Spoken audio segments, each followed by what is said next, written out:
Hey everyone, and welcome back to the Deep Dive. Before we jump into today's topic, just a quick reminder, if you find this kind of in-depth exploration helpful, we'd really appreciate it if you could subscribe to the channel. Yeah, definitely. It really helps us keep making these deep dives and lets us know you're finding them useful. Absolutely. Your support means a lot. So today, we're diving into something that's, well, absolutely fundamental. Everyday English conversation. Right. The real nuts and bolts of how people actually talk to each other. Exactly. We've been looking closely at this video, English Speaking Practice for Beginners, from the Best English Online YouTube channel. And it's interesting because it's packed with those really common questions and answers. You know, the stuff that forms the bedrock of basic communication. It really does. And what struck me is the sheer variety, even within the basics. It covers a lot of ground. It does.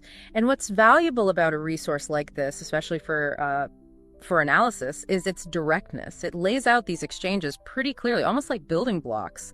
Yeah, no unnecessary frills. It lets you see the core structures. Precisely. Which is kind of our mission for this deep dive, isn't it? We're not just going to list the questions and answers. No, definitely not. We want to unpack them, really look at how they work. What are the language patterns hiding in plain sight? How are these simple questions actually put together? And the logic behind the answers, too. Why that answer structure? Why that preposition? It's about understanding the mechanics underneath the surface. Exactly. We're hoping to give you, our listeners, a much deeper appreciation for these, foundational elements, the things we often take for granted in conversation. It's like looking at the blueprints, isn't it? You see the finished house, the conversation, but we want to explore the beams, the wiring, the linguistic structure holding it all together. That's a great analogy. Even the simplest hello has a function, a place in the structure. And it follows certain rules, even if we don't consciously think about them. Right. So whether you're actively learning English right now, maybe starting out, or perhaps you're just refreshing your knowledge. Or even if you're just, curious about how language works, the nitty-gritty of interaction. Yeah. We think this exploration is going to offer some valuable takeaways, maybe a few aha moments along the way. Hopefully. Let's get into it then. Okay, so the video kicks things off, as you expect, with greetings and introductions. The first exchange presented is, "Hi, hello, what is your name? My name is David. What is your name? My name is David." Right. Straightforward stuff. But even here, there are points to notice. First, the use of both hi and hello. Yeah, they seem interchangeable there, don't they? In this context, yes. They're presented as equals for beginner practice, but it's worth noting that in, slightly more nuanced situations, hello can sometimes feel a touch more formal, or at least more neutral than hi. Okay, that's subtle. So hi might feel a bit more casual between friends, maybe. Potentially, yeah. Or in very informal settings. But for learners starting out, using either is perfectly fine in most initial encounters. The video keeps it simple. Got it. And then, boom, straight into the big question. What is your name? Can't get much more fundamental than that, can you? It's direct, clear, unambiguous. Essential for starting any kind of personal interaction. The structure, what is your noun, is a really common pattern. And the answer follows suit. My name is David. Simple subject-verb complement structure. My name is David. Exactly. Possessive adjective my, noun name, verb is, and the name itself. Very clear. And then the immediate repetition, what is your name? Followed by the same answer structure. Yeah, and that's key. It highlights the reciprocity, the give and take of introductions. You offer your name, you ask for theirs. It shows interest. It's like mirroring, isn't it? Establishing a balanced exchange right from the start, saying my name is David, and just stopping would feel incomplete. You'd feel a bit abrupt, yeah. Maybe even slightly impolite in some contexts. Asking back shows engagement. It completes the initial conversational loop. And the repetition in the video itself, saying the whole exchange twice, that's obviously a learning technique, right? Drilling the pattern. Oh, absolutely. Repetition is fundamental for language acquisition, especially for beginners. Hearing it and seeing it repeated helps to internalize the structure and the vocabulary. Okay, that makes sense. So even in that very first, very simple exchange, we see greeting variations, a core question structure, a clear answer structure, reciprocity, and a learning technique. Precisely. Lots packed into just a few words. Right. So after names, the video moves into asking about what people do. We get, what do you do? I work as a teacher. What do you do? I work as a teacher. And then a slight variation. What's your job? I work as a chef. What's your job? I work as a chef. Okay, so two ways of asking the same basic thing. Or is there a difference? What do you do versus what's your job? That's a really good question. They often mean the same thing in practice, especially when you're just meeting someone. People usually interpret what do you do as asking about employment. But technically, what do you do could be broader. It could encompass being a student, being retired, being unemployed, being a caregiver. It's about your main activity or role in life, not strictly limited to paid employment. Ah, I see. So someone asks me, what do you do? And I'm saying, a full-time student saying I'm a student is a perfectly good answer. Exactly. Whereas what's your job feels much more specifically focused on, well, your job, your paid profession. Right. So what's your job? Mm-hmm. Might feel a bit odd to ask a student or someone who's retired, perhaps. It could, yeah. What do you do is generally safer and more versatile for an initial question. But again, in the context of this beginner video, they're presented as roughly equivalent ways to ask about profession. Okay. And the answers. I work as a teacher and I work as a chef. What about that structure? I work as a That's a very common and clear formula. I work as an occupation. You use A before a consonant sound, like teacher, and N before a vowel sound, like an engineer. Simple enough. Mm-hmm. Are there other common ways to answer? Could you just say, I'm a teacher? Absolutely. I'm a teacher or I'm a chef are just as common, maybe even slightly more common in casual conversation.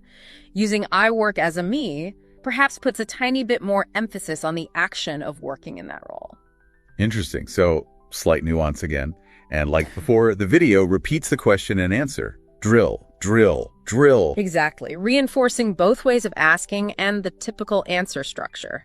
It's also showing learners, importantly, that there isn't just one single way to ask for this information. Flexibility is key. Recognizing those synonyms, yeah.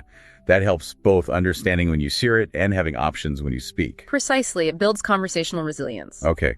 What comes next? Origin. Where are you from? I'm from India. Where are you from? I'm from India.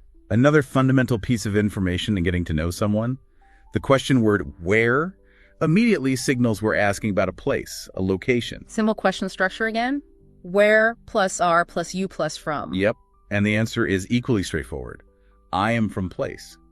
Or the contracted form, I'm from place. And that preposition from is doing all the work there, indicating the point of origin. It is. It's the key word, linking the person to the place. You could be from a country like India in the example, or a city, I'm from London, or even a state or region, I'm from California. It seems so basic, but this question is often one of the first things people ask after names, isn't it? Especially in international contexts. Very much so. It helps place the person, gives context, and like the other basic questions, it's a springboard. How so? Well, once you know someone's from India or London or wherever, it opens up avenues. You might ask about the place itself. Oh, what's it like there? Or share a connection. Oh, my cousin visited Mumbai last year. Or ask about their experience. How long have you lived here? Right. It turns a simple fact into a potential conversation starter. Finds common ground, or just shows interest. Exactly. These pieces of information, name, job, origin, they're like the first few pieces of a jigsaw puzzle. They start to build a picture and provide hooks for further interaction. Okay, so we've covered identity, occupation, and origin. The video then moves into expressing likes and dislikes. Personal preferences. The first example is, do you like music? Yes, I love music. Do you like music? Yes, I love music. Okay, the question uses like, do you like something? That's a standard yes-no question format, starting with the auxiliary verb do. Correct. It's asking about a general positive feeling or enjoyment towards something, in this case, music. And the answer is interesting. Yes, I love music. Not just, yes, I like music. Right. The answer escalates the feeling. Like indicates enjoyment, but love suggests a much stronger positive emotion, a passion even. It's a way to add emphasis and express a greater degree of preference. So you can answer, yes, I like music, or yes, I love music, or even, yeah, music's okay, or not really. There's a range. Precisely. The video gives a strongly positive answer, perhaps for simplicity and positivity, but yeah, there's a whole spectrum of possible responses. And again, the repetition and the asking back, do you like music, keeps the conversational ball rolling. Standard politeness and conversational flow. Share your preference. Invite the other person to share theirs. Then the next example. Do you like tea or coffee? I prefer coffee. Do you like tea or coffee? I prefer coffee. Okay, this one's slightly different. It's not a simple yes-no about one thing. It presents a choice. tea or coffee? Yeah. That or is key, isn't it? It signals an explicit choice between two options. Exactly. It's a common way to narrow down preferences when there are specific alternatives. You could ask, do you prefer walking or cycling? Do you want pizza or pasta? And the answer uses prefer. I prefer coffee. Why prefer instead of like? Prefer specifically highlights a choice between options. If you just ask, do you like coffee? Yeah. Answering yes, I like coffee is fine. But when the choice is explicit, tea or coffee, using prefer makes it clear which one you favor over the other. Okay, that makes sense. It directly addresses the comparison implied in the question. Right. And notice the very efficient follow-up in the video's example. After I prefer coffee, it just has, do you? Yeah. It doesn't repeat the whole, do you like tea or coffee question. No, it's conversational shorthand. Because the context of the choice, tea versus coffee, has just been established. Simply asking, do you, is enough to turn the question back. It means, and what about you? Do you prefer tea or coffee? That's really efficient. It makes the conversation flow faster, feel more natural, less robotic than repeating the full question every time. Very much so. That kind of shortening or ellipsis is super common in spoken English once the context is clear. These questions about likes, dislikes, preferences, they feel really important for relationship building, don't they? Finding out what makes someone tick. Absolutely crucial. Shared interests, understanding someone's taste. It's how we connect on a more personal level. It moves beyond just the factual information like name and origin. You find out someone loves the same kind of music or prefers coffee just like you. Instant connection, potential topic for more chat. Exactly. Or even if you have different preferences, discussing why can be interesting. Oh, you prefer tea. Why is that? Yeah. It opens doors. Okay, cool. Where did the video go next? Daily routines and habits. Starts with timings. What time do you wake up? I wake up at 7 a.m. What time do you wake up? I wake up at 7 a.m. And then the other end of the day, when do you go to bed? I go to bed at 11 p.m. When do you go to bed? I go to bed at 11 p.m. So questions about the schedule, what time, seems very specific, asking for the hour and minute. It is. What time directly asks for a point on the clock. The answer format reinforces this. I wake up at 7 a.m. That preposition at is standard for specific times. Right. At 7 and 3:30, at noon, at midnight. Exactly. And the AM and PM are important if you're using the 12-hour clock system, which is common in, say, the U.S. Antemeridium, postmeridium, before noon, afternoon. That's the one. Though in many other parts of the world, the 24-hour clock is more common in writing, so you might see 7 euro and 23 zeros instead. Yeah. But in speech, 7 a.m. and 11 p.m. are widely understood. Okay. And the second question uses when. When do you go to bed? Is when different from what time? When can be a bit more general. It asks about the time something happens, but it could sometimes elicit a less precise answer, like in the evening or after the news. However, in this context, asking about going to bed, it's usually understood as asking for a specific time, just like what time. So functionally, what time do you go to bed and when do you go to bed? Often achieve the same result. Often, yes. What time is perhaps slightly more direct if you definitely want the clock time, but when works perfectly well here. And again, the answer uses at, I go to bed at 11 p.m. And the repetition, again, hammering home the question structure and the at plus time answer format. Standard practice for the video's learning purpose. Asking about these times. It gives you a sense of someone's daily rhythm, doesn't it? Are they an early bird or a night owl? It does. It's basic lifestyle information. It might be relevant if you're planning activities together or just understanding their general schedule. You probably wouldn't call a friend at 7:30 a.m. if you know they wake up at 9 till out. Good point. Okay, after specific times, the video looks at frequency. How often do you exercise? I exercise 3 times a week. How often do you exercise? I exercise 3 times a week. And another one. How often does the bus arrive? The bus arrives every 15 minutes. How often does the bus arrive? The bus arrives every 15 minutes. Note, the source says boss, but likely means bus. Okay, let's assume it means bus arrives. Yeah. The key phrase here is clearly how often. What's that asking for? It's specifically asking about frequency, how many times something happens within a certain period, or how regularly an event occurs. And the answers show different ways to express that frequency. The first one, I exercise 3 times a week. Right. That's a very common structure. Number plus times plus a plus time period. Yeah. Like twice a day, once a month, 4 times a year. Okay. And the second answer, the bus arrives every 15 minutes. This uses every followed by a duration or time unit, every 15 minutes, every hour, every day, every Tuesday. It indicates a regular repeating interval. So 2 main patterns for answering how often. X times per period, or every Y period. Those are certainly two of the most common, yeah. You could also use adverbs of frequency, like I usually exercise in the morning, or the bus rarely arrives on time, but the video focuses on these more quantifiable answers. It's interesting that how often works for both personal habits like exercise and external schedules, like the bus. It's a versatile question, definitely. Essential for understanding routines, planning, and knowing what to expect in terms of regularity. Yeah, I can see that. Knowing how often you need to do something or how often something is available, very practical. Very. Okay, where next? Looks like personal details and interests. Starting with family. Right. Do you have any siblings? Yes. I have one brother. Do you have any siblings? Yes, I have one brother. Classic yes-no question again. Do you have? Asking about possession or existence. Siblings is the key vocabulary here. Meaning brothers or sisters. It's a useful gender-neutral term. It is. Saves you asking, do you have any brothers? And then, do you have any sisters? The answer, yes, I have one brother, is straightforward, confirms the yes, and gives the specific detail. What if you don't have any? You typically say, no, I don't have any siblings, or more simply, no, I'm an only child. Ah, only child. Good phrase. Okay, the next family question. How many people are in your family? There are 4 people in my family. How many people in your family? There are 4 people in my family. This uses how many, which specifically asks for a quantity, a number of countable things, in this case, people. So how much for uncountable things, like how much water, and how many for countable things, like how many people? Exactly. That's the basic rule. And the answer of structure, there are a number of people in my family, is very common. There are structures used to state the existence or number of something. There are 4 people. Does that typically include the person answering? Usually, yes. If someone says, there are 4 people in my family, it generally means themselves plus 3 others, e.g. parents and 1 sibling or partner and 2 children. Context might occasionally vary, but that's the common assumption. Okay. These family questions are pretty standard when getting to know someone, aren't they? Very common, especially in more informal, friendly conversations. Family is a central part of life for many people, so it's a natural topic to ask about gently.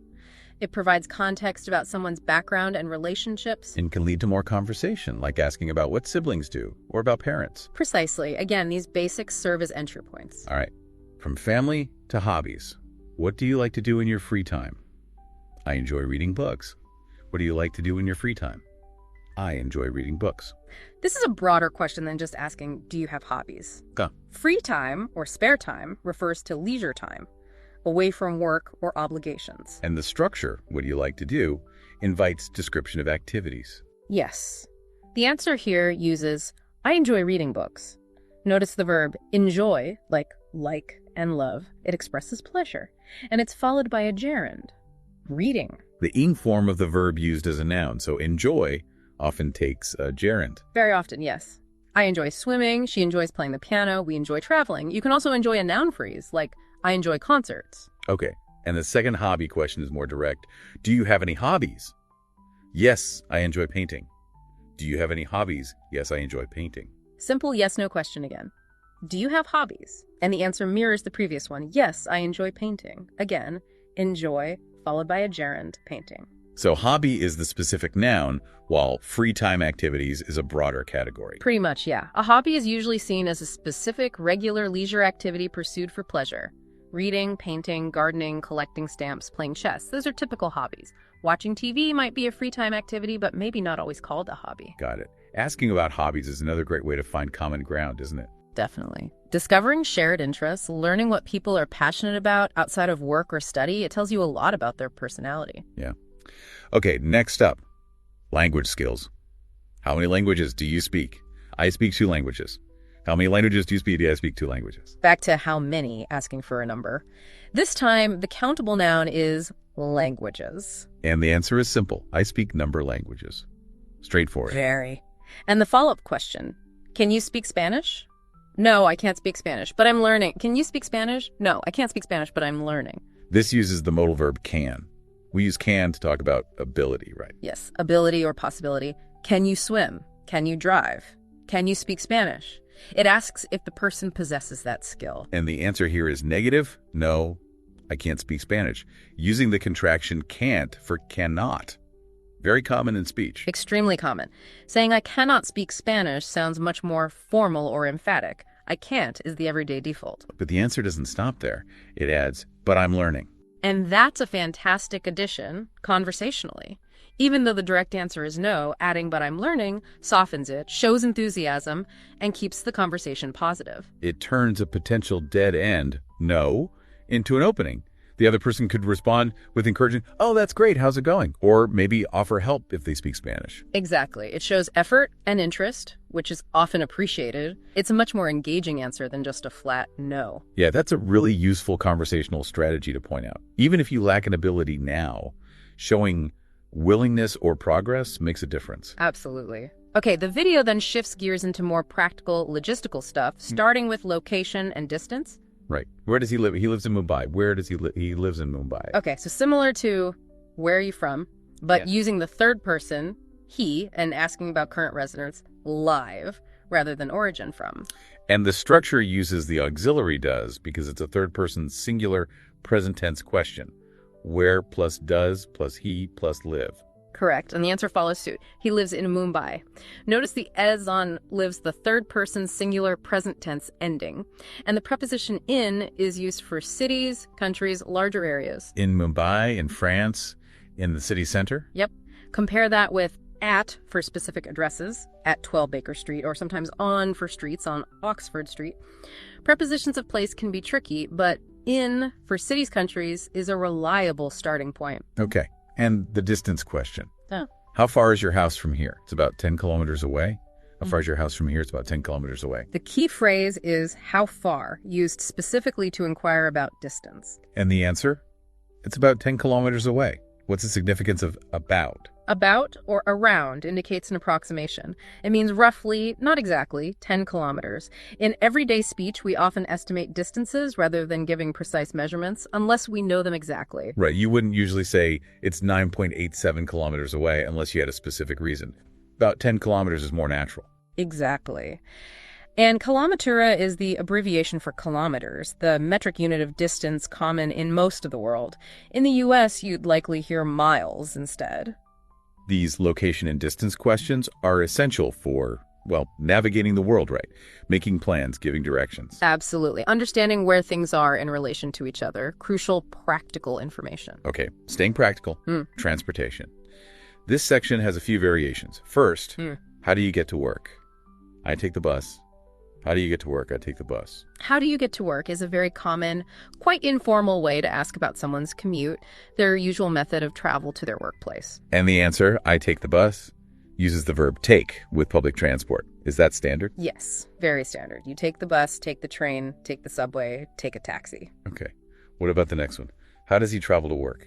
He usually takes the subway. How does he travel to work? He usually takes the subway. Similar question, but third person again. How does he travel? Travel to work is slightly more formal than get to work, perhaps. And the answer, he usually takes the subway. It includes usually. Right. That adverb of frequency usually suggests this is his normal method, but maybe not always. Perhaps sometimes he drives or walks. It adds a layer of nuance compared to just saying he takes the subway. In subway, that's like the underground train, right? Called the tube in London, metro in other places. Exactly. The terminology varies geographically, but subway is common in American English. Got it. And the third transport question. What mode of transportation do you use to commute? I drive to work. What mode of transportation do you use to commute? I drive to work. Now, this one sounds much more formal, doesn't it? Yeah, mode of transportation and commute. You probably wouldn't ask a friend this way over coffee. Probably not. This phrasing might appear on a survey or in a slightly more formal interview context. Commute specifically means the regular journey between home and work school. And the answer is simple. I drive to work, using the verb drive for using a car. Correct. So we see take for public transport taxis and drive for cars. You could also walk or cycle or ride a motorbike. So multiple ways to ask about commuting, ranging from informal, how do you get to work, to quite formal, what mode of transportation do you use to commute? Exactly. And different verbs associated with different modes of transport, useful vocabulary related to daily movement. Absolutely. Knowing how people get around helps understand their daily routine, potential timing issues, maybe even costs, which brings us to the next question. Ah, yes, cost. How much does it cost? It costs $20. How much does it cost? $20. How much does it cost? Seems like the standard phrase. It absolutely is. How much is it is another very common, slightly shorter variation. But how much does it cost is crystal clear. It uses how much because cost is generally considered an uncountable concept until you attach a currency unit. Right. And the answer structure? It costs amount. Simple subject, verb, object. Yep. It costs $20. The dollar sign indicates the currency, and 20 is the amount. You'd substitute the relevant currency symbol, etc., or name, 20 pounds, 20 euros, depending on the context. Can't really function in most societies without being able to ask this, can you? Yeah. Shopping, services, tickets. Pretty essential practical language, yes. Understanding price is fundamental to most transactions. Okay. From cost, we move back to time, but in different ways. There's a whole cluster here. First, what's the time? It's 3:30 p.m. What's the time? It's 3:30 p.m. What's the time, or what time is it? The most direct way to ask for the current time. And the answer, it's 3:30 p.m., gives the hour, minutes, and the p.m. marker. Straightforward. Yep. You could also say it's 3:30 for 3:30, which is also very common in speech. Ah, right. Half past, quarter to, other ways of telling time. Exactly. But the digital style 3:30 is probably the simplest and most universal now. Okay. Next time question. When does the store close? The store closes 8 p.m. When does the store close? The store closes at 8 p.m. Here, when is asking about the time of a specific event, the store closing, not the current time. And the answer uses at, again, for the specific time. The store closes at 8 p.m. Correct. Just like waking up time or going to bed time. At is the key preposition for specific clock times of events. Next, what time does your favorite TV show start? It starts at 7 p.m. What time does your favorite TV show start? It starts at 7 p.m. Similar logic. What time asks for the specific start time of the event, the TV show? And again, it starts at 7 p.m. using at. Consistent pattern. Very consistent. Helps learners grasp that rule. Then, a natural event. What time does the sun set? The sun sets around 6:30 p.m. What time does the sun set? The sun sets around 6:30 p.m. Same question structure. What time does event happen? But the answer is slightly different. The sun sets around 6:30 p.m. Why around instead of at? Because sunset times aren't fixed to the minute like a TV schedule. They vary slightly day by day and depend on your exact location. Around or about acknowledges this slight variability or approximation. Ah, okay. So at for precise scheduled times, around or about for approximate or naturally varying times. That's a good rule of thumb, yes. And their last time question in this group. What time do you have lunch at work? I usually have lunch at 12:30 p.m. What time do you have lunch at work? I usually have lunch at 12:30 p.m. Back to a personal routine. What time do you have lunch? And the answer combines elements we've seen. I usually have lunch at 12:30 p.m. So usually indicating it's the typical time, but maybe flexible, and at for the specific time itself. Exactly. It pulls together frequency and specific time. Wow, okay. So asking about time isn't just one question. It depends if you want the current time, the time of a scheduled event, an approximate time, or the time of a personal routine. Correct. The basic structures are similar, what time, when, but the context and the nuances in the answers, using at, around, adverbs like usually, are important, essential for planning, scheduling, coordinating, just managing daily life. Definitely. Okay, the video then seems to shift towards opinions and feelings more explicitly. It's like, do you like watching movies? Yes, I love watching movies. Do you like watching movies? Yes, I love watching movies. We saw something similar with music earlier. Do you like? Answered with, yes, I love. Emphasizing strong enjoyment. Yes, reinforcing that pattern, like followed by the gerund watching. And the next one, do you enjoy cooking? Yes, I find it relaxing and fun. Do you enjoy cooking? Yes, I find it relaxing and fun. Here it uses enjoy. Do you enjoy cooking? And the answer goes beyond a simple yes. Yes, I find it relaxing and fun. It gives reasons for the enjoyment. Exactly. That's a step up in conversational depth. Instead of just stating the preference, it explains the feeling or benefit associated with the activity. Relaxing and fun. This makes the answer much more engaging and informative. It invites follow-up too, doesn't it? Oh, what kind of cooking do you find relaxing? Or what fun recipes have you tried recently? Absolutely. Giving reasons opens the door for more detailed discussion. It shows you're willing to share more than just a surface-level answer. That seems like a key skill for moving beyond very basic chat. Explaining the why behind your likes and dislikes. It really is, which leads us nicely into the next section, which is a whole barrage of why questions. Ah, yes. The reason-seeking missile of question words. Let's see. First, why don't you like horror movies? I find them too scary. Why don't you like horror movies? I find them too scary. Okay, so why combined with a negative? Why don't you like? It's asking for the reason behind a dislike. And the answer uses I find them too scary. It states the reason directly, explaining the feeling horror movies evoke. Right. It gives a clear justification for the negative preference. Next, why do you want to learn English? I want to communicate with people from different countries. Why do you want to learn English? I want to communicate with people from different countries. Why do you want? Asking about motivation or purpose behind a goal learning English. The answer states the goal. I want to communicate. A common reason for language learning, it uses the infinitive to communicate, to express purpose. Correct. I want something to do something else. A standard structure for expressing purpose or intention. Okay, then. Why do they need more time? They need more time to complete the project. Why do they need more time? They need more time to complete the project. Why do they need? Asking for the reason behind a need. More time. And the answer explains the purpose, again using an infinitive. They need more time to complete the project. Same pattern. Need something to achieve something. Next one. Why does he wear a hat every day? He wears a hat to protect himself from the sun. Why does he wear a hat every day? He wears a hat to protect himself from the sun. Why does he wear? Asking for the reason behind a habitual action. Wearing a hat daily. And again, the answer states the purpose using to. He wears a hat to protect himself. Seeing a pattern here. Why? Questions asking for reasons are very often answered by stating the purpose, frequently using the to plus verb infinitive structure. Yeah, definitely. Let's see if it continues. Why do you prefer tea over coffee? I like the taste of tea better. Why do you prefer tea over coffee? I like the taste of tea better. Okay. Why do you prefer? Asking for the reason behind a stated preference. This answer is slightly different.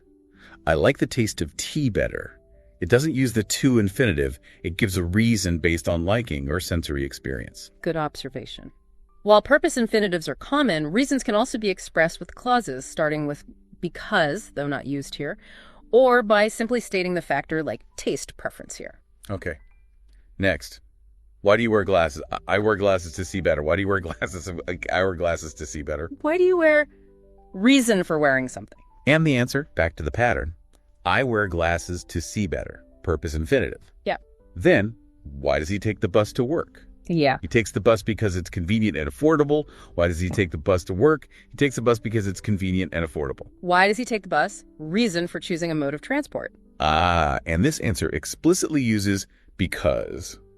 He takes the bus because it's convenient and affordable, giving two reasons linked by and. Exactly. Because is the classic conjunction used to introduce a reason or cause. Yep. Very direct way to answer a why question. So we can use to plus infinitive or because plus clause, or sometimes just state the reason directly. Those are the main ways, yes. Because is probably the most explicit way to signal you're giving a reason. Okay, a few more whys. Why do you wear a coat in winter? I wear a coat to stay warm in cold weather. Why do you wear a coat in winter? I wear a coat to stay warm in cold weather. Reason for wearing clothing. Answer uses. To stay warm. Purpose infinitive again. Last one. Why does she need a pen and paper? She needs something to take notes during the meeting. Why does she need a pen and paper? She needs to take notes during the meeting. Reason for needing items. Answer. To take notes. Purpose infinitive. So, that infinitive of purpose is clearly a very common way to answer why questions, particularly when explaining the reason for an action or possession. But because is also a key option. Understanding why questions and how to answer them is fundamental for explaining motivations, reasons, and purposes, moving beyond just what happens to why it happens. Definitely feels like a more advanced level of exchange than just names and origins. Okay, after that deep dive into why, the video seems to cycle back to a large number of yes-no questions, covering a huge range of topics. Yeah, it looks like a consolidation section, bringing together lots of the vocabulary and structures we've seen, but framed as simple yes-no inquiries with short answers. There are loads here. Maybe we could look at a few examples and talk about the patterns and the answers. Good idea. Let's pick some representative ones. How about, is she a doctor? No, she's a nurse. Is she a doctor? No, she's a nurse. Yeah. Question starts with is. Simple yes-no about profession identity. The answer is no, but it doesn't just stop there. Right. It provides the correction. No, she is a nurse. This is much more informative than just no.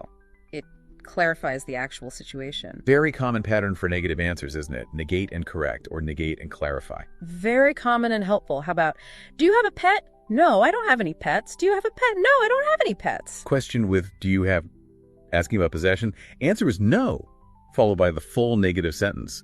I don't have any pets. Again, confirming the negative clearly, using don't, do not, and any, which is common in negative statements about plural or uncountable nouns. Okay, let's find an affirmative one. Are you a student? Yes, I am a student. Are you a student? Yes, I am a student. Question with are you? Answer starts with yes and then confirms with the full statement, I am a student. So whether yes or no, the short answer often includes a slightly more complete statement after the initial yes or no. Often yes. It makes it sound less abrupt and confirms the information more clearly. Though sometimes just yes or no is perfectly fine depending on the context and flow. Let's see. Can you swim? Yes, I can swim. Can you swim? Yes, I can swim. Yeah. Same pattern. Yes, followed by I can swim. Confirms the ability. Exactly. Modal verb can in the question, repeated in the affirmative answer. How about this one? Can you play the guitar? No, I can't play the guitar, but I can play the piano. Can you play the guitar? No, I can't play the guitar, but I can play the piano. This combines patterns we've seen. It's a no answer to the specific question. Can you play the guitar? No, I can't play the guitar. But then it offers related positive information. But I can play the piano. This is another great conversational strategy. Even if the direct answer is no, providing alternative positive information keeps the conversation going and shares more about yourself. Similar to the no, I can't speak Spanish, but I'm learning example earlier. Soften the no or offer alternatives. Precisely. Very useful technique. Let's look at routines again. Do you use an alarm clock? Yes, I use an alarm clock to wake up. Do you use an alarm clock? Yes, I use an alarm clock to wake up. Yes, no question about a habit. The answer is yes, and then it adds the purpose using the infinitive. I use an alarm clock to wake up. So even in a simple yes-no answer, you can incorporate reasons or purposes. You can, yeah, adds a bit more detail. Compare that with, say, do you have a car? No, I don't have a car. That's just a simple confirmation of lack of possession. Right. Some answers lend themselves more to adding reasons than others. Exactly. It depends on the question. Okay, another interesting one. Can you swim? Yes, I can swim, but not very well. Can you swim? Yes, I can swim, but not very well. Affirmative answer, yes, I can swim, but with a qualifier, but not very well. That's important too, isn't it? Qualifying your ability. It manages expectations. Saying, yes, I can swim might imply you're a strong swimmer. Adding, but not very well, gives a more accurate picture. Absolutely. Honesty and accuracy. Qualifiers like a little, not very well. Sometimes, usually, add precision to yes-no answers. And we see that again with, does he know how to speak French? Yeah. No, he doesn't speak French, but he's interested in learning. Negative answer, plus the positive intention. Mm-hmm. Same helpful pattern. This section also includes the basic, how are you today? I'm good, thank you. How about you? How are you today? I'm good, thank you. How about you? Ah, yes. Can't get much more standard than that. Though framed here within a yes-no section, it's really a way question, how. It's a standard greeting follow-up. I'm good, thank you, or I'm fine, thanks, being the standard responses. And crucially, how about you, or and you, to return the question. Essential politeness, just like asking what is your name back, shows interest in the other person. This whole section of yes-no questions really covers a massive range of topics. Pets, marital status, allergies, routines, preferences, abilities, future plans. Are you going to the party tonight? Opinions. Does she enjoy reading books? It demonstrates the sheer utility of the yes-no question format. You can inquire about almost anything using this basic structure, starting with an auxiliary verb is are, do, does, can, etc. And the answers, while starting with yes or no, often provide a bit more context, clarification, correction, purpose, or qualification. They're not always just single words. Correct. Mastering these simple question forms and how to give informative short answers is absolutely crucial for basic conversational fluency. Yeah, it seems like the real engine room of everyday chat. Okay, after that extensive yes-no practice, the video moves into slightly more complex exchanges, again, focusing heavily on daily routines, but maybe in more detail. Right, looks like it revisits morning, workday, and evening routines, but perhaps with more specific questions. Let's see, morning routines first. What's the first thing you do in the morning? I check my phone for messages. What's the first thing you do in the morning? I check my phone for messages. Okay, what's the first thing? This asks for sequencing, the very beginning of the routine. Exactly. It focuses on the order actions. The answer gives a specific and probably very common first action. Sadly common, maybe. Next, how do you like your coffee tea? I prefer black coffee. How do you like your coffee tea? I prefer black coffee. This phrasing, how do you like your egg, is used to ask about preferences for how something is prepared or consumed. How do you like your eggs? Fried, scrambled. How do you like your steak? Rare, medium. Ah, okay. So how do you like your coffee, tea? Isn't just if you like them, but how you take them. Precisely. The answer, I prefer black coffee, specifies the type or preparation. You could also answer with milk and sugar. Or, strong, please? Got it. What do you have for breakfast? Usually I have cereal and fruit for breakfast. What do you have for breakfast? Usually I have cereal and fruit for breakfast. Standard, what do you have for meal? Question. The answer includes usually, indicating a typical habit, and gives specific examples. Straightforward. And how long does it take you to get ready in the morning? It takes me about 30 minutes to get ready in the morning. It takes me about 30 minutes to get ready. This uses how long to ask about duration, the length of time an activity requires. And the answer structure, it takes me time to get ready, is standard for duration, using about, again, for approximation. Yep. Consistent with the distance answer earlier, about 10 kilometers. About or around for estimates of time or distance. So these morning routine questions dig a bit deeper into sequence, specific preferences, typical habits, and duration. Exactly. Moving beyond just if you do something to how, what, and how long. Okay, then it looks at daily organization and work-study habits. Yeah. How do you stay organized during the day? I use a planner to organize my tasks. How do you stay organized during the day? I use a plan to organize my tasks. How do you stay organized? Asks about methods or strategies. The answer provides a specific tool, a planner. It also uses to organize infinitive of purpose again. Right. Next. What's your work-study routine like? I start with priority tasks and then move to others. What's your work-study routine like? I start with priority tasks and then move to others. What's your something like is a common way to ask for a general description. What's your town like? What's the weather like? Here, it's asking for a description of the routine. And the answer describes a strategy, prioritizing tasks, using sequencing words like then. Then, how do you take breaks during the day? I take short walks or stretch breaks. How do you take breaks during the day? I take short walks or stretch breaks. How do you take breaks? Ask about the manner or type of breaks. The answer gives specific examples. Simple enough. And, when do you typically finish work study? I finish around 5 p.m. When do you typically finish work study? I finish around 5 p.m. We saw this structure earlier. When asking for the time of an event, using typically for the usual time, and around for approximation in the answer. Consistency is helpful for learners. Finally, in this block, what do you do after work study? I exercise or relax with a book. What do you do after work study? I exercise or relax with a book. Asking about activities after the main work-study period, the answer gives two alternative activities using or. Right. So this section really focuses on the how and what of managing the workday or study day organization, routine, breaks, timing, and post-work activities. More detailed than the earlier routine questions. Definitely feels more focused on strategies and habits. Okay, then it moves to evening routines and sleep. It seems logical.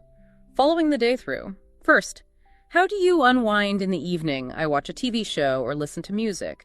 How do you unwind in the evening? I watch a TV show or listen to music. Unwind. That's a good vocabulary word, meaning relax after stress or work. How do you unwind? Asks about relaxation methods. Yes, and the answer gives two common examples linked by or. Or there. What's your dinner routine? I cook a variety of meals for dinner. Yay. What's your dinner routine like? Again, asking for a description. The answer is a bit general here. A variety of meals. Could have been more specific, like I usually cook pasta or we often order takeout. True, but I cook a variety of meals is still a valid answer describing the routine. Okay. Do you have any evening rituals? I practice mindfulness before bed. Do you have any evening rituals? I practice mindfulness before bed. Note, slight repetition, do you in source. Assuming it means, do you have any evening rituals? Okay. Rituals meaning specific, regular practices. The answer gives an example. Mindfulness. Then back to time. What time do you go to bed? I aim to be in bed by 10:30 p.m. What time do you go to bed? I aim to be in bed by 10:30 p.m. Similar to the earlier question, but the answer uses, I aim to be in bed by 10:30 p.m. Using by suggests a target or deadline time, may be slightly different from at, which suggests the exact time it happens. Ah, subtle difference. By 10:30 means 10:30 is the latest desired time. At 10:30 means 10:30 is the specific time. That's generally how it's interpreted, yes. And finally, for sleep. How many hours of sleep do you aim for? I aim for 7 to 8 hours of sleep. How many hours of sleep do you aim for? I aim for 7 to 8 hours of sleep. How many hours? Asking for quantity. Duration. Aim for, again, indicates a goal or target. The answer gives a range, 7 to 8 hours, which is common when talking about sleep duration. Right, so evening routines cover unwinding, dinner, rituals, bedtime, and sleep duration. Pretty comprehensive look at the end of the day. It is, again, providing vocabulary and structures to discuss these common aspects of daily life. Next block seems to be weekend activities. What's your favorite way to relax on the weekends? I enjoy spending time outdoors or with friends. What's your favorite way to relax on the weekends? Oh. I enjoy spending time outdoors or with friends. Asking about a favorite way, implying a preference among different relaxation methods. The answer uses enjoy spending time. Similar to enjoy reading earlier, enjoy plus gerund phrase gives 2 options. 1. What do you usually do on weekends? I often watch movies with my friends. What do you usually do on weekends? I often watch movies with my friends. Asking about usual activities uses usually in the question, answered with often, another adverb of frequency, and a specific activity. And where do you usually spend your weekends? I often relax at home or go to the park. Do you watch TV or movies in the evening? Yes, I watch TV shows before bedtime. Do you watch TV or movies in the evening? Yes, I watch TV shows before bedtime. Yeah, it seems like a slight overlap or repetition in the source material there. Focusing on the first part. Where do you usually spend your weekends? Asks about location. The answer uses often and gives 2 typical places. So, weekend questions focus on favorites, usual activities, and locations. Common small talk topics. Very much so. What did you do over the weekend? Is a super common question on a Monday morning. Okay, then revisiting exercise and hobbies. How often do you exercise? I exercise 3 to 4 times a week. Yeah. How often do you exercise? I exercise 3 to 4 times a week. Same. How often? Question as before, answered with a range 3 to 4 times. Reinforces the frequency pattern. What's your favorite form of exercise? I enjoy jogging and yoga. What's your favorite form of exercise? I enjoy jogging and yoga. Asking for a favorite form, seeking a specific preference within the category of exercise. Answer gives 2 examples using enjoy plus gerund. And do you have a favorite hobby? I like painting in my free time. Do you have a favorite hobby? I like painting in my free time. Similar structure, asking for a favorite hobby. Answer uses like plus gerund phrase, reinforces hobby vocabulary and preference expression. So, revisiting topics but asking for favorites adds a layer of specificity. It does. It moves from general habits to specific preferences. Okay. Next pair. Stress management and staying connected. How do you manage stress? I practice deep breathing and meditation. How do you manage stress? I practice deep breathing and meditation. How do you manage?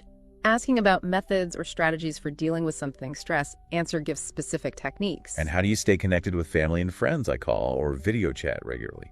How do you stay connected with family and friends I call or video chat regularly? How do you stay connected? Asking about methods of maintaining relationships. Answer gives specific communication methods, call or video chat, and frequency, regularly. These feel like quite modern concerns, managing stress and virtual connection. Important topics. Definitely relevant to many people's lives today. Good practical language for discussing well-being. All right, the video then seems to circle back again to work-study habits, but maybe with even more granularity. Looks like it. Let's see. What's your go-to work-study snack? I snack on nuts or yogurt. What's your go-to work-study snack? I snack on nuts or yogurt. Go-to snack. That's colloquial, isn't it? Meaning your usual or preferred choice. Yes, go-to means reliable default choice. Nice informal vocabulary. The answer gives examples. How do you stay motivated throughout the day? I set small goals and take breaks. How do you stay motivated throughout the day? I set small goals and take breaks. Asking about motivation strategies. Answer gives 2 common techniques. Do you listen to music while working? Yes. I find it helps me concentrate. Do you listen to music while working? Yes. I find it helps me concentrate. We saw this exact exchange in the yes-no section, didn't we? Reinforcing the point, perhaps. Yes answer plus the reason seems likely. Repetition for emphasis. How do you handle time management? I prioritize tasks and use a timer. How do you handle time management? I prioritize tasks and use a timer. How do you handle asking about methods for dealing with a challenge, time management? Answer gives specific strategies. How do you handle interruptions during the day? I try to address them quickly and refocus. How do you handle interruptions during the day? I try to address them quickly and refocus. Same. How do you handle structure for dealing with interruptions? Answer describes a process. Address quickly, then refocus. What's your usual lunch? Lunch during the work week? I often have a sandwich or a salad. What's your usual lunch during the work week? I often have a sandwich or a salad. Source has lunch. Assuming what's your usual lunch during the work week. asking about typical midday meal on workdays. Answer uses often and gives examples, similar to the breakfast question. And lastly here, how do you keep your workspace organized? Hmm. I tidy up my desk every evening. How do you keep your workspace organized? I tidy up my desk every evening. How do you keep organized? Asking about methods for maintaining order. Answer describes a specific routine. Tidy up every evening. Okay, so this final pass through work-study habits gets really specific. Snacks, motivation, music, time management, interruptions, lunch, workspace organization, lots of practical vocabulary and how-to questions. It provides a good toolkit for discussing productivity, routine, and workplace habits in quite a bit of detail. And the very last examples in the video seem to return to expressing feelings and reasons. Right. How does she express her feelings? She always speaks openly about her emotions. How does she express her feelings? She always speaks openly about her emotions. How does she express? Asking about the manner or method of expression. The answer uses an adverb, openly, and the adverb of frequency, always. Describes her communication style regarding emotions. And finally, why does he study English every day? He wants to improve his communication skills. Why does he study English every day? He wants to improve his communication skills. Back to why, asking for the reason behind the daily habit. And the answer uses the purpose infinitive. He wants to improve. A fitting end, perhaps. Reinforcing the importance of communication skills as a reason for language learning itself.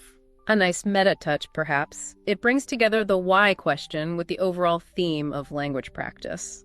So that covers the breadth of the examples in the video. Looking back at all of it, what's the big picture takeaway about this approach to beginner practice? Well, I think the biggest strength is the focus on high-frequency practical exchanges. These aren't obscure grammatical points. They are the absolute bread and butter of everyday interaction. Yeah, you could realistically use almost any of these questions and answers on day one of landing in an English-speaking environment. Absolutely. And the structure, covering greetings, basic info, routines, preferences, logistics, opinions, it builds up logically from simple introductions to more detailed descriptions of daily life. The repetition, too, while maybe tedious if you watch it straight through for hours, is pedagogically sound, isn't it? Drilling those patterns. Oh, definitely. For beginner learners, that repetition is key to moving structures from conscious knowledge to automatic use. You need to hear and practice them many times.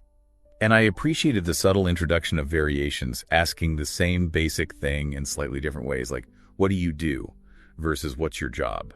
Right. That's important. It shows that language isn't rigid. There are often multiple ways to phrase things, and recognizing them helps comprehension.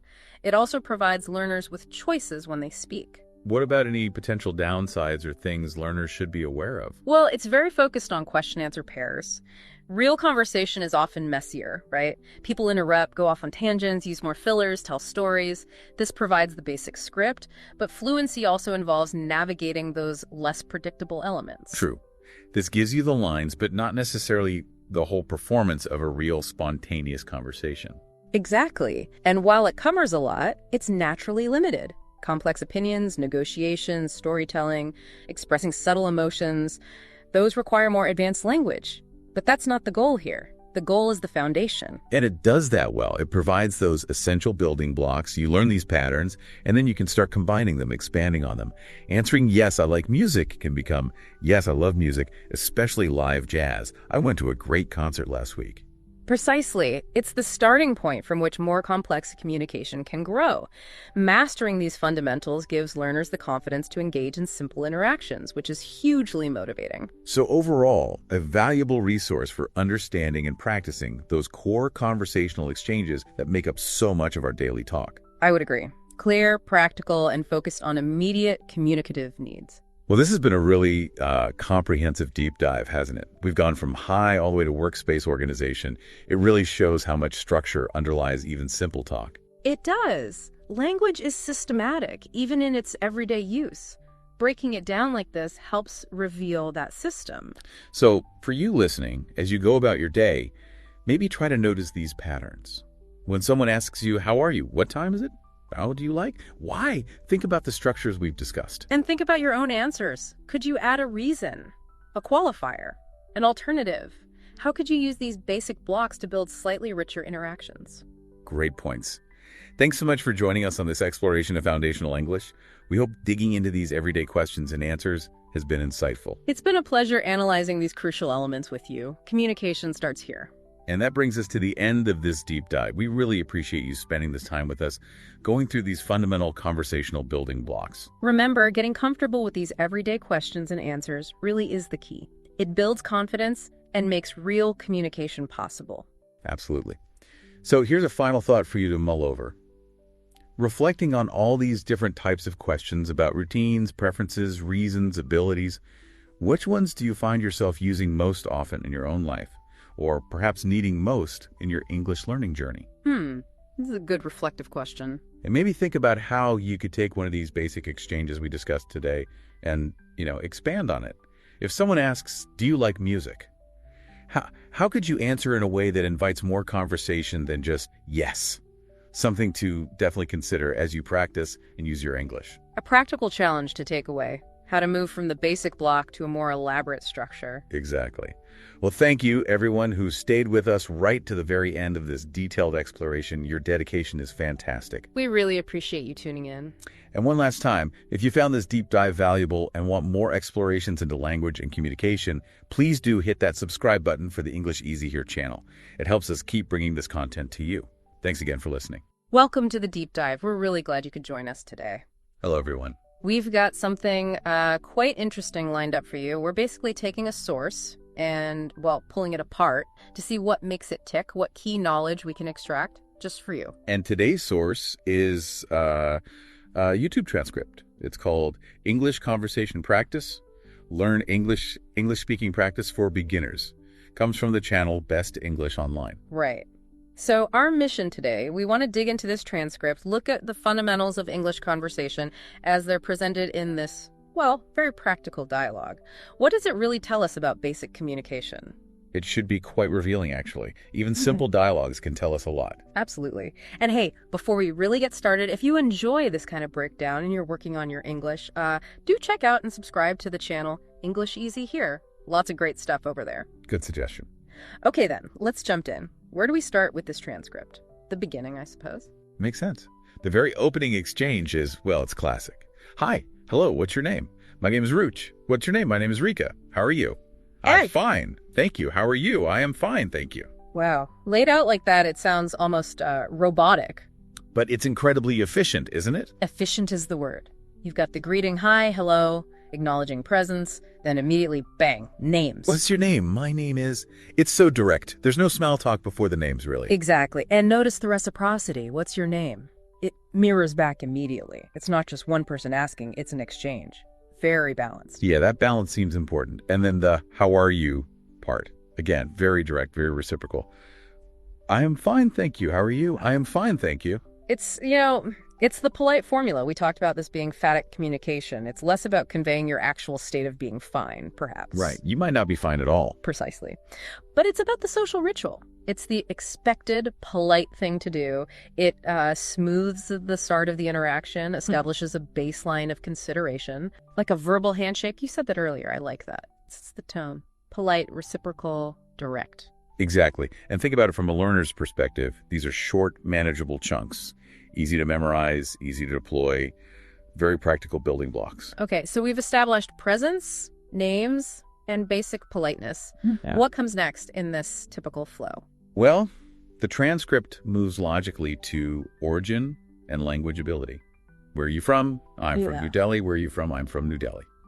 Again, that immediate reciprocity. New Delhi. So a specific place. It grounds the conversation a little bit. It does. It gives a little bit of context. And then, crucially, do you speak English? Yes, I speak English. Do you speak English? Yes, I speak English. Which is, fundamental if the conversation is going to continue in English, right? Absolutely fundamental. It's the practical check. Can we actually communicate using this tool, this language?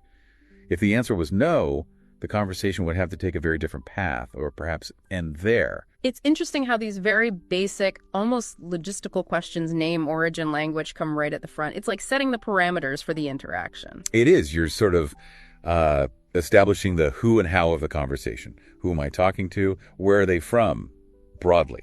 Can we use this language? Check, check, check. And again, for a learner, asking, do you speak English, is a vital phrase. And confirming, yes, I speak English, builds confidence. Definitely. And the repetition in the transcript, yes, I speak English, twice, likely reinforces that structure for anyone watching or practicing. Makes sense. Okay, so we've got the basics covered. Then there's a really short bit about help. Yes. Very brief but significant. Can you help me? Yes, I can help you. Can you help me? Yes, I can help you. Simple structure again. Question. Positive answer. Repeated. What I find interesting here is the immediate willingness expressed. Yes, I can help you. It's not maybe or what do you need? Yeah. It's just a straight positive affirmation. That feels important for building rapport, doesn't it? Even hypothetically, just knowing the other person is willing to help or asking for it yourself. Absolutely. It taps into that cooperative aspect of human interaction. Can I rely on you? Can you rely on me? Even in a very simple form, it's there. And functionally, knowing how to ask, can you help me, is probably one of the first things you'd want to learn in a new language environment. Oh, undoubtedly. Essential phrase. Along with understanding the likely positive response, yes, I can. Okay. Then the focus shifts slightly to the physical environment, identifying objects. What is this? This is the paper cutter. What is this? This is a paper cutter. Paper cutter. Very specific. It is. And this demonstrates another fundamental building block. Vocabulary for the physical world. Naming things. You need words for things to talk about them, obviously. Yeah. What is this? Is perhaps the most basic question for learning new nouns. Exactly. And the structure, this is the standard simple answer format. You can swap paper cutter for almost any noun. It's a transferable pattern. So it's teaching vocabulary and a basic sentence structure simultaneously. Precisely. Very efficient language acquisition baked into the dialogue. Foundational stuff for navigating the world and communicating about it. Okay, so we've done greetings, names, origin, language check, offering help, identifying objects. What's next on the conversational checklist? Personal information. Moving a little deeper now, the transcript includes questions like, how old are you? I'm 25 years old. How old are you? I'm 25 years old. 25. Again, specific information. And the reciprocal question. Then, what's the time it is 7:30 p.m.? What's the time it is 7:30 p.m.? Practical information. Useful for context. Evening time. Then, location. Whoa. Where do you live? I live in Mumbai. Where do you live? I live in Mumbai. Different from where are you from? Yeah. This is current residence. Right, from New Delhi, lives in Mumbai. Okay. Yeah. And finally, profession. What do you do? I am a teacher. What do you do? I am a teacher. Okay, so age, time, location, profession. These feel like standard getting to know your questions. They are. They help you build a slightly more detailed mental picture of the person you're talking to. Their life stage, where they are now, what they spend their days doing. It moves beyond just the logistical setup into, well, who is this person? 25, teacher, lives in Mumbai, it's 7:30 p.m., you're starting to fill in the blanks. And notice, it's still quite factual information. We haven't really hit opinions or deep feelings yet. It's relatively safe territory for initial conversations. Safe but informative. Good point. Okay, this next section seems huge. It's all about preferences. What's your favorite? Ah, yes. This is where the transcript really expands into personal tastes. It's quite an extensive list. It starts with, what's your favorite color? Blue. Blue. Okay, classic. What's your favorite music? Music. That's a bit general. Haha, yeah, music. Okay. Maybe implies they like music generally. Perhaps. Then what's your favorite food? Pizza. More specific. Pizza. Relatable for many. What's your favorite drink? Orange juice. Yeah. What's your favorite season? Winter. Winter. What's your favorite sport? Cricket. Culturally significant, perhaps, given the locations mentioned earlier. Good point. New Delhi, Mumbai, cricket makes sense. What's your favorite book? Gav Given. This might be a transcription issue or an unfamiliar title. Yeah, Gav Given. Hard to say. Let's move on. What's your favorite movie? Didn't like movies. Now that's interesting. A negative preference. It is. Instead of naming one, they state a dislike. That tells you something, too. Definitely. Then what's your favorite place to visit? Goa, a popular tourist destination in India. Right. Beach vibes. What's your favorite holiday? Holi. Likely meaning Holi, the festival of colors. Ah, holy. Yes, that makes sense. What's your favorite animal? They cat. What's your favorite TV show? The Big Things. Again, maybe a slightly unclear title. Or a specific show. The Big Things. Could be anything, really. What's your favorite restaurant? The Friends Circle. Sounds like a name. The Friend Circle. Okay. What's your favorite song? Sarah, Auntie, Vaster, Sadie, Vazara. Another one that's a bit unclear from the text. Yeah, transcription can be tricky sometimes. What's your favorite fruit? Mango. What's your favorite vegetable? Tomato and potato. Two there. Can't pick just one, maybe. Tomato and potato. Staples. What's your favorite weather? Winter. Interesting, matching the favorite season. Consistent. What's your favorite car? Auto Suzuki. Maybe Maruti Suzuki, very common brand in India. Or just auto, meaning auto rickshaw, perhaps. Could be. Or just a Suzuki car. Possibly. What's your favorite clothes color? Red and white. Red and white. Specific combination. What's your favorite type of shoes? Sports shoe? Practical. Yeah. What's your favorite type of bag? School bag. Interesting choice. Maybe reflects the teacher profession or just a preference. Could be. Or just a familiar term. What's your favorite type of phone? Samsung. Popular brand. What's your favorite type of watch? Smartwatch. Modern choice. Right. And finally, what's your favorite flower? Rose. A classic choice. Ooh, that was a marathon of favorites. What's the point of asking so many specific preference questions in a basic conversation? Well, I think it serves a few purposes. Firstly, vocabulary building around common categories, food, colors, animals, etc. Secondly, it's a very low-stakes way to share personal information. Likes and dislikes are generally easy to talk about. Less personal than, say, asking about their childhood or something. Exactly. And thirdly, it provides potential points of connection. Oh, you like pizza too. You also like winter. It opens doors for follow-up conversation. Even a difference like, oh, you don't like movies, why not? Can spark discussion. So it's partly about information gathering, partly vocabulary, and partly about finding common ground or interesting differences. Precisely. It's mapping out someone's taste profile, you could say. Revealing personality through preferences. Okay, that makes sense. After mapping tastes, the transcript shifts again, this time to abilities. Can you? Yes, moving from what you like to what you can do. Yeah. Another big list here starts with, can you cook? Yes, I can. Useful skill. Can you swim? Yes, I can. Can you dance? Yes, I can. Seems quite capable so far. Can you sing? No, I can't. Our first no.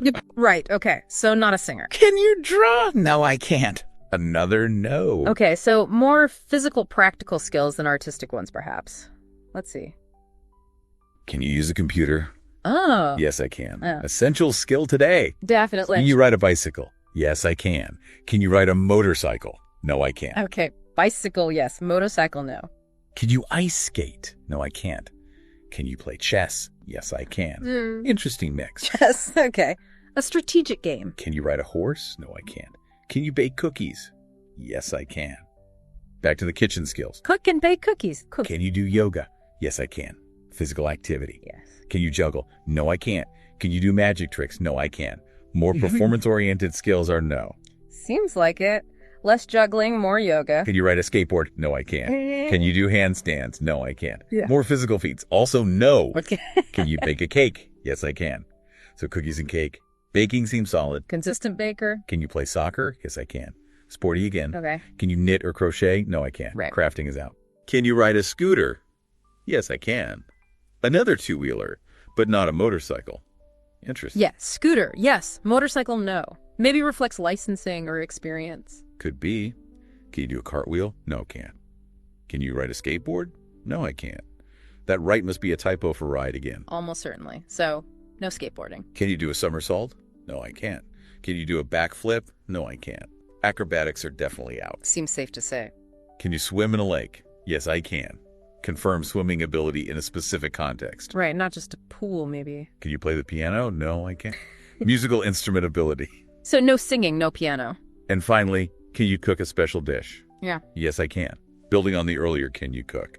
So not just basic cooking, but a special dish implies a certain level of skill. It does. So looking at this whole list, Yeah. what picture does it paint?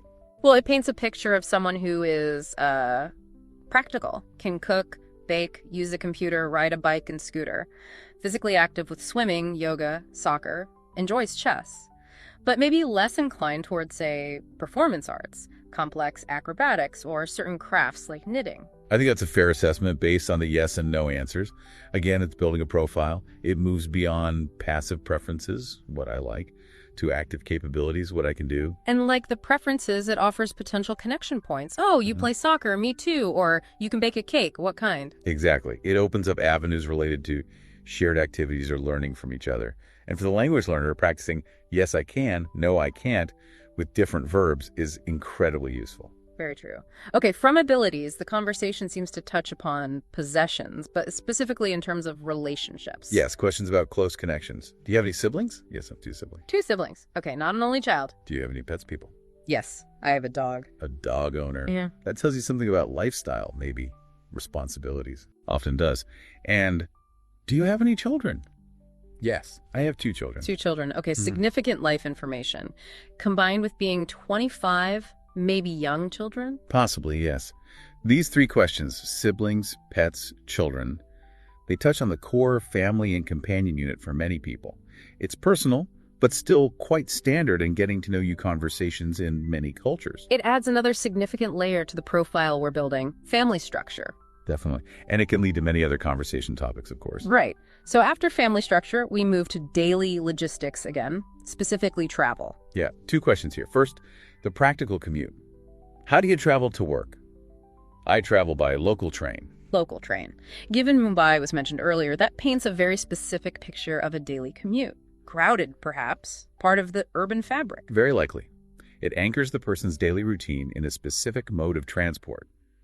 Then, a more general question. Do you like to travel? Yes, I like to travel. So the daily commute by train doesn't necessarily mean they dislike travel overall. They enjoy travel, perhaps meaning holidays or exploring. That seems to be the implication. One is a necessity, the commute. The other is a desire or interest, liking travel. It separates the mundane from the aspirational, perhaps. That's a nice distinction. And again, practical language modes of transport, expressing likes, useful for learners. Very much so. Talking about how you get around and whether you enjoy exploring or common topics. Okay. Now it seems we're circling back to hobbies, but maybe in a slightly different way than the favorites list. Yes, this section feels a bit broader. It starts with an open question. Yeah. What's your hobby? Learning new things. Learning new things. That's quite an abstract hobby, but interesting. Suggests intellectual curiosity. It does. Then it shifts back to, do you like questions, similar to preferences, but framed around activities. Do you like to read books? Yes, I like to read books. Okay, a reader. Do you like exercise? Yes, I like exercise. Consistent with the can do yoga and play soccer. Right. Do you like taking photos? Yes, I like taking photos. A creative interest. Mm-hmm. Do you like shopping? Yes, I like shopping. Oh. Do you like hiking? Yes, I like hiking. Outdoor activity. Yes. Do you like fishing? Yes, I like fishing. Another outdoor one. Do you like camping? Yes, I like camping. Seems to enjoy the outdoors. Hiking, fishing, camping. Yeah, definitely an outdoorsy inclination emerging. You like watching sports? Yes. I like watching sports. Could connect to playing soccer? True. Spectator and participant. Do you like going to concerts? Yes, I like going to concerts. Yeah. Enjoying live music even if they don't sing or play piano. Right. Appreciation versus creation. Do you like going to museums? Yes, I like going to museums. Cultural interest. Mm-hmm. Do you like going to the zoo? Yeah. Yes, I like going to the zoo. Do you like going to the park? Yes, I like going to the park. More general outdoor leisure places. Yeah, seems to enjoy various kinds of outings. Do you like going to the library? Yes, I like going to the library. Hmm. Fits with liking to read books. Consistent. Do you like going to the theater? Yes, I like going to the theater. Live performance again. Concerts and theater. Okay. Do you like going to the beach? Yes, I like going to the beach. Connects perhaps with Goa being a favorite place. Good link. Now it gets more specific about the context of the activity. Do you like going hiking in the mountains? Yes, I like going hiking in the mountains. Confirming the earlier hiking. Right, specifying the terrain. Do you like going skiing in the winter? Yes, I like going skiing in the winter. Mm-hmm. Winter preference again, and a specific winter sport. Okay, skiing adds to the active profile. Do you like going swimming in the pool? Oh. Yes, I like going swimming in the pool. Confirms the can swim ability. Pool specifically. Okay. Earlier was swim in a lake. So, versatile swimmer. Seems so. Do you like going camping in the forest? Yes. I like going camping in the forest. That's special. A camping environment. Forest camping. Do you like going to the zoo to see animals? Yes, I like going to the zoo to see animals. Reiterating the zoo visit with purpose. Right. Do you like going to the park to relax? Yes, I like going to the park to relax, specifying the park's purpose. Relaxation. Nice. Parks aren't just for playing. Do you like going to the gym to exercise? Yes, I like going to the gym to exercise. Another confirmation of liking exercise in a specific place. Gym, yoga, soccer. Definitely active. Do you like going to the library to read? Yes, I like going to the library to read. Linking place and activity again. Do you like going to this cinema to watch movies? Yes, I like going to the cinema to watch movies. Wait a minute. Hang on. Earlier, favorite movie was didn't like movies. Now it's, yes, I like going to the cinema to watch movies. That is a direct contradiction, isn't it? Interesting. Could be a mistake in the original script, or maybe the person likes the experience of going to the cinema but doesn't have a favorite movie, or generally dislikes most films. That's a possible interpretation. Yeah. Or just an inconsistency. It highlights how even simple scripts can have quirks. It does. Let's note that inconsistency. Finally, do you like going to the beach to swim? Yes, I like going to the beach to swim. Linking beach and swimming. Okay, so this section reinforces and expands on hobbies. Lots of yes answers, suggesting a generally positive and active disposition, despite that one movie contradiction. Yes, overall, it paints someone who enjoys a wide variety of activities, reading, exercise, outdoors, cultural outings, social venues. Learning new things as a hobby seems quite fitting. It really rounds out the picture of their leisure time. Okay, huge shift now. The grammar changes, the focus changes. We're into the present continuous tense. What are they doing, etc. Exactly. Moving from general likes, abilities, and preferences to describing actions in progress. This is a core grammatical structure for describing the now. Let's look at some examples. What are they doing? They're playing football. Yeah. Simple, direct description of an action. What is he doing? He is eating a sandwich. What is she doing? She is wearing a blue dress. Interesting, wearing used in the continuous here. Common in English to describe current attire. Right. It's describing the state of wearing happening now. What is it doing? It is making a loud noise. Talking about an object or animal, maybe. Plausible. What are you doing? I'm writing a letter. Speaker, describing their own current action. Good example. What is she doing? She is cooking dinner. What are they doing? They are watching a movie. Maybe at the cinema they like going to, despite not liking movies. Maybe. Or just watching one at home. What is he doing? He is drawing a picture. Interesting. The speaker said they can't draw earlier. Oh, good catch. Can you draw? No, I can't. But here, he's drawing a picture. Is he a different person being observed? That's the most logical explanation. These, what is Heshte doing? Questions are likely about observing other people, not necessarily the speakers themselves, unlike the what are you doing ones. Okay. That makes sense. The questions are prompts to describe observed actions. Let's continue with that assumption. Okay. What is she doing? She is saying hello. Simple action. What are you doing? I am learning English. Meta commentary on the likely user of this script. Could be. Very self-aware, if so. What is it doing? It is chasing a ball. Probably the dog they own. Good guess. What is she doing? She is smelling flowers. Nice sensory detail. What are you doing? I am drinking juice.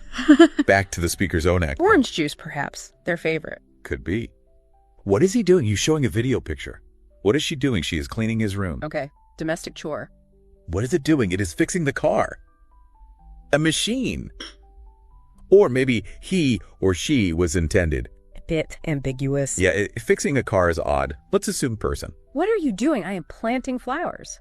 Speaker engaged in gardening. Okay. What is she doing? She is wearing a hat, like the dress, current attire. What is he doing? He is holding a pen. Simple observations. What is it doing? It is sitting on a bench. Yeah. Animal. Object. Person referred to impersonally. Park bench context, maybe? Could be a person. What are you doing? I am cooking in the kitchen. Speaker's action again. Consistent with can cook. Right. What is he doing? He is gardening, like the speaker planting flowers earlier. What are they doing? They are playing at the park. Kids, maybe? Or just people enjoying the park. What is she doing? She is typing on the computer. Relates to, can use a computer. What are you doing? I am reading in the library. Speaker's action matches likes reading. Good consistency there. What is he doing? He is swimming at the beach. Matches likes going to the beach to swim. What is she doing? She is floating in the water. Relaxed form of swimming. Yeah. And finally, what are you doing? I am brushing her teeth. Brushing someone else's teeth? I am brushing her teeth.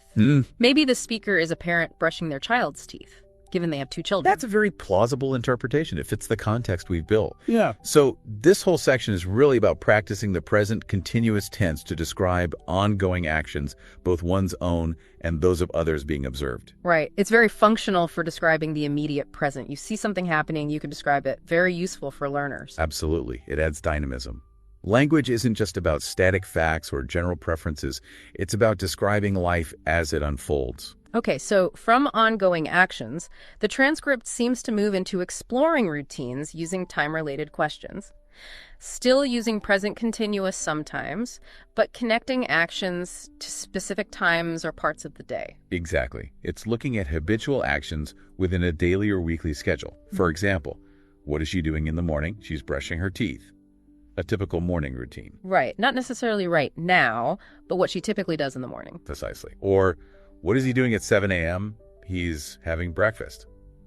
Pinpointing an action to a specific time. Okay. When you're studying English, I am studying English in the evening. Speaker's routine. Evening study habit. What is she doing after school? She is playing with friends. Typical child's routine. Fits the teacher and has children context, potentially. Could be observing her own kids or just a general scenario. When is he going to bed? He is going to bed at 10 p.m. Specific time for a routine action. 10 p.m., reasonable bedtime. What are you watching on TV? I am watching a movie. Speaker's current or habitual evening activity. Maybe overcoming the dislike. Or maybe a movie is just the placeholder example answer. Also possible. When are they having lunch? They're having lunch at 12:30 p.m. Specific time for a daily meal. Midday meal. Standard. What is he doing in the evening? He is watching TV. Another common evening pastime. When is she doing her homework? She is doing it in the afternoon. Another school-related routine. Afternoon homework session. What are you eating for dinner? I am eating pasta. Speaker's specific meal. Pasta tonight. Okay. When is he exercising? He is exercising in the morning. Contrast with the speaker may be studying in the evening. Someone else exercises in the morning. Shows different possible routines. What is she doing before bed? She is reading a book. Matches the speaker's like for reading. Apply to a pre-sleep routine. Nice, relaxing end to the day. When are you leaving for work? I am leaving at 8:30 a.m. Speaker's commute start time. Teachers starting their day. 8:30 a.m. departure. What is he doing at 4 p.m.? He's having a snack. Afternoon break. Yep. The 4 meter slump snack. When is she walking her dog? She is walking her dog in the evening. Fits with the speaker owning a dog. Evening walk routine. Good consistency again? What are you doing on the weekends? I'm going shopping. Speaker's typical weekend activity. Matches likes shopping. Weekend shopping trip. When is he checking his email? He is checking his email in the morning. Common start to the workday for many. True. What is she doing at 3 p.m.? She's meeting friends. Social activity mid-afternoon. Nice. When are you cleaning your room? I'm cleaning on Saturdays. Speaker's cleaning schedule. Weekend chore. Saturdays are for cleaning. Got it. What is he doing after work? He is relaxing. Common post-work state. Definitely relatable. When is she feeding her pet? She's feeding her pet in the morning. Another pet care routine point, likely the dog. Morning feeding. Right. Morning feed, evening walk, perhaps. What are you wearing today? I'm wearing a blue dress. Speaker describing their own attire. Like the earlier she's wearing a blue dress. Maybe blue is the favorite color. Ah, nice connection back. Favorite color blue, wearing a blue dress. Could be intentional. When is he calling his family? He is calling in the evening. Keeping in touch routine. Morning calls. What is she cooking for dinner? Yeah. She is cooking chicken. Specific meal being prepared. Chicken for dinner. When are you going to the gym? I'm going at 6:30 a.m. Speaker's exercise time. Early morning workout. Matches liking exercise and the gym. 6:30 a.m. dedicated. What is he watching on TV in the afternoon? He is watching sports. Matches liking watching sports. Afternoon viewing. Okay. When is she doing her laundry? She's doing it on Sundays. Another weekend chore. Sundays for laundry, Saturdays for cleaning. Organized. Seems like it. What are you eating for lunch today? I'm eating a sandwich. Simple midday meal for the speaker. Sandwich for lunch. When is he meeting his friends? He is meeting them at 5 p.m. Specific time for his social plan. Early evening. 5 p.m. meeting. And the last one here. What are you studying for right now? I am studying for an English exam. Again, that potentially meta commentary for the learner using the script. Right. Studying English for an English exam. Very direct. So this whole section really fleshes out the when and what of daily life. It builds a picture of habits and schedules. Exactly. It moves beyond single actions to the rhythm of a typical day or week. It uses time references, morning, evening, 7 a.m., weekends, combined with activities to illustrate routines. Invaluable for learners to talk about their own lives and understand others. It really paints a detailed picture. Okay, there seems to be one final major section focusing specifically on work and occupations. Yes, drilling down into the professional sphere. Again, using present continuous and time references, but focused on work contexts. Let's see. What is he doing at the office? He's typing.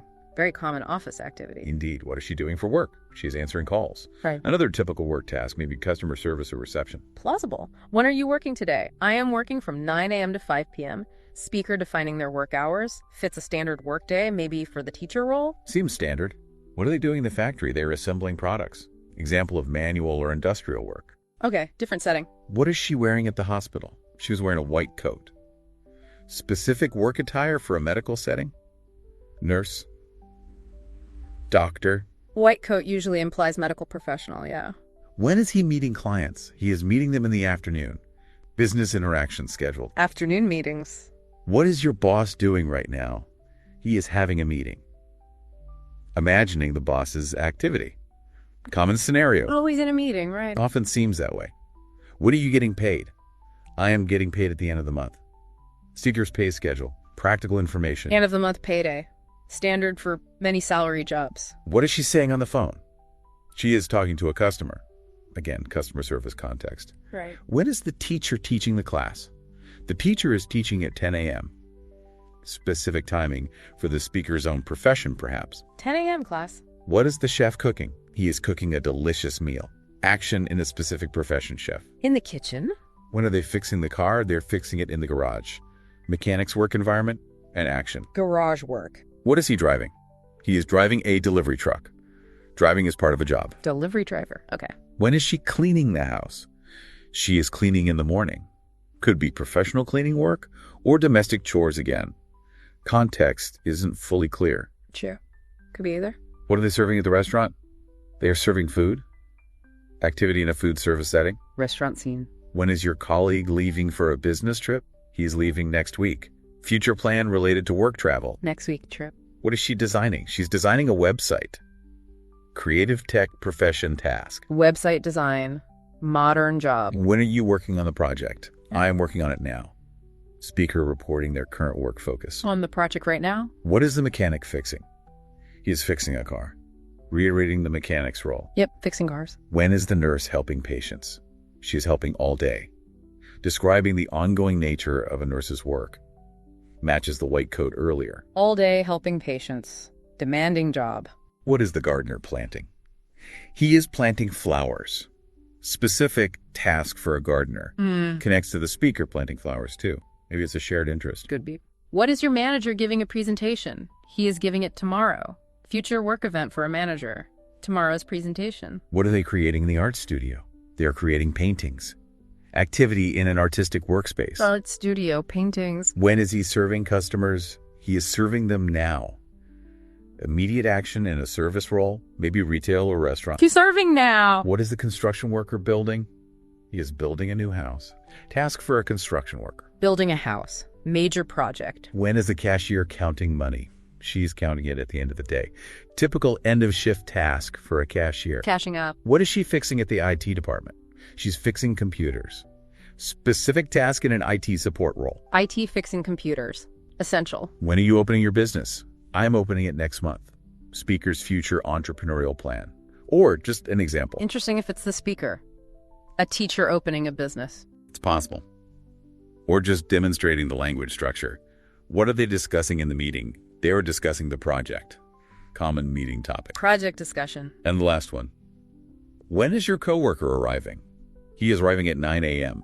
Colleagues' expected arrival time. 9 a.m. arrival. That covers a really wide range of jobs and work situations. It really does. From office work to manual labor, healthcare, service industry, creative fields, technical jobs. It provides learners with vocabulary and phrases relevant to talking about the world of work, which is, a huge part of adult life and conversation. Absolutely. It feels like this script, starting from high, has systematically built up a whole conversational world, layer by layer. I think that's an excellent way to put it. It starts with the absolute basics of identification and politeness, then moves through layers of personal information, preferences, abilities, relationships, daily routines, and finally into the specifics of work life. It's a remarkably comprehensive structure hidden within seemingly simple dialogues. So, if we were to summarize the key takeaways from this deep dive into the transcript, what would they be? Well, I'd say first, the emphasis on structure and reciprocity in basic conversation. The question-answer, turn-taking format is fundamental. Second, the logical progression of topics, moving from general and safe to more specific and personal. Right, like concentric circles moving inwards. Exactly. Third, the sheer breadth of topics covered under the umbrella of basic conversation. It's not just greetings, it's preferences, abilities, routines, work. It touches on many facets of life. Fourth, the practical value for language learners. It provides essential vocabulary, grammatical structures like present continuous, and functional phrases for everyday interaction. And it shows how even simple language can be used to build quite a detailed profile of someone, finding common ground and navigating social interactions. Despite a couple of minor inconsistencies we spotted. Yes, those quirks aside, the overall structure is very methodical. It really provides a solid foundation for engaging in basic communication and, importantly, for getting to know other people. It feels very practical. You could imagine someone using these patterns almost immediately. That seems to be the goal. Direct, practical application. Well, this has been really illuminating. We've gone from hi all the way to discussing business projects and weekend chores. It really shows the scope contained within beginner English practice. It certainly does. The foundations are broad. Thank you so much for guiding us through that analysis. It was fascinating. My pleasure. It's always interesting to dissect the structure of communication. And a huge thank you to you for joining us, for sticking with us through this deep dive. We really hope you found it insightful, maybe even useful for your own communication. We appreciate you being here. Yes, thank you all. And just one final reminder, if this kind of exploration helps your English learning journey, please do consider subscribing to the channel. They offer a lot more resources. Definitely worth checking out. Okay, so to leave you with something to think about, we've seen this basic conversation cover everything from favorite colors to work schedules. Considering all of that, what single question or maybe type of question do you think is most revealing about a person when you're first getting to know them? That's a tough one. Something for you to ponder. What reveals the most? The quickest. Think about it. Until next time, keep exploring, keep learning, and keep diving deep.